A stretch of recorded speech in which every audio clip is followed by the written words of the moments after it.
ಒಂದೇ ಜಗದ್ಗುರು. ಕೃಷ್ಣ ಪರಮಾತ್ಮ ಇಡೀ ಜಗತ್ತಿಗೆ ಗುರು. ವ್ಯಕ್ತಿ ಯಾವ ರೀತಿ ಜೀವನ ನಡೆಸಬೇಕು, ಧರ್ಮದ ಹಾದಿಯಲ್ಲಿ ನಡೆಯಬೇಕೆಂದು ಶ್ರೀಕೃಷ್ಣ ಪರಮಾತ್ಮ 18 ಅಧ್ಯಾಯಗಳಲ್ಲಿ ಅರ್ಜುನನಿಗೆ ನೀಡಿದ ಸಂದೇಶವೇ ಭಗವದ್ಗೀತೆ.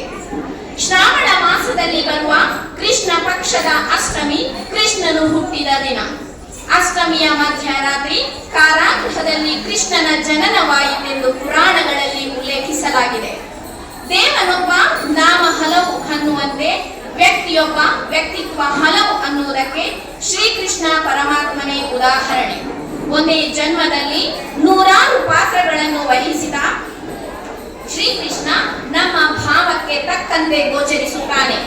ಭಕ್ತರಿಗೆ ದೇವನಾಗಿ, ರಾಧೆಗೆ ಪ್ರಿಯತಮನಾಗಿ, ರುಕ್ಮಿಣಿಗೆ ಪತಿಯಾಗಿ, ಅರ್ಜುನನಿಗೆ ಗೆಳೆಯನಾಗಿ, ಇಡೀ ಜಗತ್ತಿಗೆ ಗೀತೆಯನ್ನು ಸಾರಿದ ಗುರುವಾಗಿ, ಹೀಗೆ ಶ್ರೀಕೃಷ್ಣ ಒಬ್ಬೊಬ್ಬರಿಗೆ ಒಂದೊಂದು ಬಗೆಯಲ್ಲಿ ವಿಶ್ವರೂಪ ದರ್ಶನ ನೀಡಿದ್ದಾನೆ.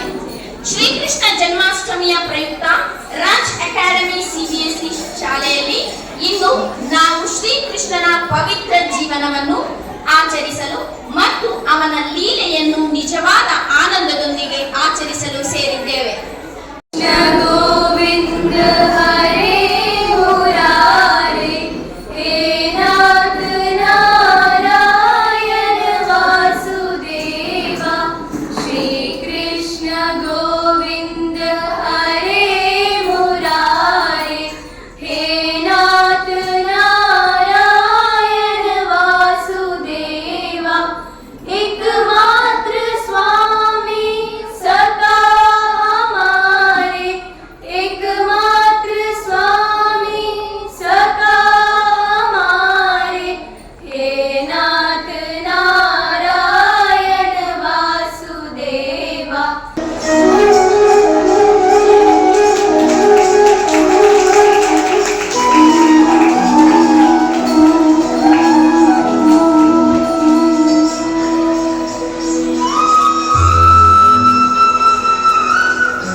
ಹೆಸರಿನಿಂದ ಕರೆಯಲ್ಪಡುವ ಗೋಪಿಕೆಯರೊಂದಿಗೆ ರಾಸಲೀಲೆಯಾಡುವ ಎಲ್ಲರ ಹೃದಯದಲ್ಲಿ ನೆಲೆಸಿರುವಾತ ಇವರೇ ಮತ್ತಾರುವಲ್ಲ, ಅವರೇ ಭಗವಾನ್ ಶ್ರೀಕೃಷ್ಣ. ಇವತ್ತು ಮುರಾರಿಯ ಜನ್ಮದಿನವನ್ನು ಜನ್ಮಾಷ್ಟಮಿಯ ರೂಪದಲ್ಲಿ ನಾವೆಲ್ಲರೂ ಆಚರಿಸುತ್ತಿದ್ದೇವೆ. ಎಲ್ಲರಿಗೂ ಶ್ರೀಕೃಷ್ಣ ಜನ್ಮಾಷ್ಟಮಿಯ ಹಾರ್ದಿಕ ಶುಭಾಶಯಗಳು. ರಾಜ್ ಅಕಾಡೆಮಿ CBSE ಶಾಲೆ ಗಂಜಿಮಠ ಮಂಗಳೂರು ಶ್ರೀಕೃಷ್ಣ ಜನ್ಮಾಷ್ಟಮಿಯ ಪ್ರಯುಕ್ತ ಶ್ರೀಕೃಷ್ಣ ವೇಷ ಸ್ಪರ್ಧೆಯನ್ನು ಆಯೋಜಿಸಿದ್ದು, ಈ ಕಾರ್ಯಕ್ರಮದ ಅಧ್ಯಕ್ಷತೆಯನ್ನು ವಹಿಸಿಕೊಂಡ ನಮ್ಮ ಶಾಲಾ ಪ್ರಾಂಶುಪಾಲರಾದ ಶ್ರೀಮತಿ ಪ್ರವೀಣ ಶೆಟ್ಟಿ ಇವರಿಗೆ ನಮ್ಮ ಶಾಲಾ ಆಡಳಿತ ಮಂಡಳಿ, ಶಿಕ್ಷಕ ವೃಂದ, ಮಕ್ಕಳು ಹಾಗೂ ನೆರೆದಿರುವ ಎಲ್ಲರ ಪರವಾಗಿ ಹಾರ್ದಿಕ ಸ್ವಾಗತವನ್ನು ಕೋರುತ್ತೇನೆ.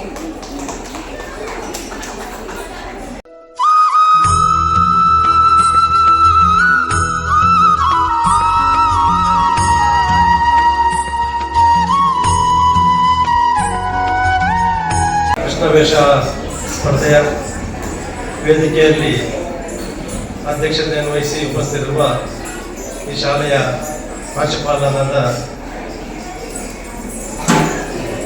ಪ್ರವೀಣ ಶೆಟ್ಟಿ ಅವರೇ, ಈ ಶಾಲೆಯ ಪೋಷಕರ ಸಂಘದ ಅಧ್ಯಕ್ಷರಾದ ನನ್ನ ಆತ್ಮೀಯರಾದ ರಾಜೇಶ್ ಕುಮಾರ್ ಶೆಟ್ಟಿ ಅವರೇ, ಶಾಲೆಯ ಕಮಿಟಿಯ ಸದಸ್ಯರಾದ ಮೋಹಿನಿ ಶೆಟ್ಟಿ ಅವರೇ, ಹಾಗೆ ಶಾಲೆಯ ಎಲ್ಲ ಶಿಕ್ಷಕ ವೃಂದದವರೇ ಮತ್ತು ಸೇರಿರುವ ವಿದ್ಯಾರ್ಥಿಗಳೇ ಮತ್ತು ಪೋಷಕ ಮಿತ್ರರೇ,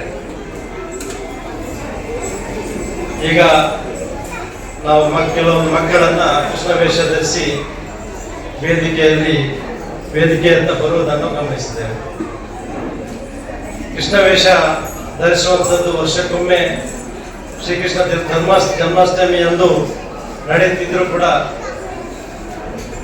ಕೃಷ್ಣನ ವೇಷವನ್ನ ಸಣ್ಣ ಮಗುವಿನಿಂದಲೇ ಕೃಷ್ಣನ ವೇಷವನ್ನು ಒಮ್ಮೆ ಹಾಕಬೇಕು ಮಕ್ಕಳಿಗೆ ಅನ್ನುವಂತಹ ಹೆತ್ತವರ ಇಚ್ಛೆ ಕೇವಲ ವೇಷ ಹಾಕುವುದಕ್ಕೋಸ್ಕರ ಸೀಮಿತವಾಗಿಲ್ಲ. ಶ್ರೀಕೃಷ್ಣ ದೇವರ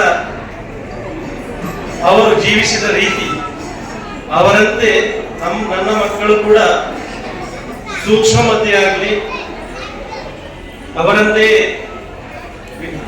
ಬುದ್ಧಿವಂತರಾಗಲಿ, ಅವರಂತೆಯೇ ಶೌರ್ಯವಂತರಾಗಲಿ, ಅವರಂತೆಯೇ ಸಮಾಜವನ್ನು ಮುನ್ನಡೆಸುವಂತಹ ಜವಾಬ್ದಾರಿಯುತ ವ್ಯಕ್ತಿಯಾಗಲಿ, ಆ ಮುಖಾಂತರ ವ್ಯಕ್ತಿ ನಿರ್ಮಾಣ ಆಗಲಿ ಅನ್ನುವಂಥ ಒಂದು ಇಚ್ಛೆಯಿಂದ ಮಕ್ಕಳಿಗೆ ಕೃಷ್ಣವೇಷವನ್ನ.